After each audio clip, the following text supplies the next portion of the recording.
అదే RTV app వార్తల్ని క్షణాల్లో చదివే అవకాశం ఉంటుంది. ఒక న్యూస్ పేపర్, ఒక టెలివిజన్ ఛానల్ మీ చేతుల్లో ఎప్పుడు ఉంటాయి. రోజు చెప్తున్నా కదా మీకు, పూర్తిగా పార్టీనే మడతపెట్టేశారు బాబు కూడా. ఎవరిని? తెలుగుదేశం పార్టీ పాపం నందమూరి తారక రామారావు గారు 1982లో 42 మార్చిలో మొదలుపెట్టాడు. జనవరిలో అధికారంలోకి వచ్చాడు.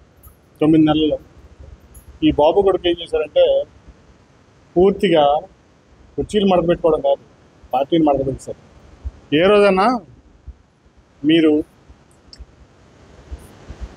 తెలుగుదేశం పార్టీ రాజ్యసభలో లేకుండా పోతుందని ఊహించడం మీడియా ఊహించరా? ఊహించలేదు కదా. ఇవాళ ఖాళీ అయిపోయింది కదా. రాజ్యసభలో టీడీపీ 0, అవునా? తెలంగాణలో 0, కనీసం పోటీ కూడా చేయలేకపోయావు. అంతకుముందు బీజేపీతో కలిసి పోటీ చేసావు 14లో, తర్వాత కాంగ్రెస్తో కలిసి పోటీ చేసావు 18లో. ఇప్పుడు టీడీపీకి తెలంగాణలో 0, రాజ్యసభలో 0, నెక్స్ట్ ఆంధ్రలో 0. నువ్వు నీ కడుపు మడత పెట్టుకుని నీ రాష్ట్రం తెలంగాణ వెళ్ళిపోతావు. మరిన్ని వీడియోస్ కోసం ఛానల్ ని సబ్స్క్రైబ్ చేయండి. లేటెస్ట్ అప్డేట్స్ కోసం వాట్సాప్ ఛానల్ ని ఫాలో చేయండి. అండ్ లింక్ డిస్క్రిప్షన్ లో ఉంది.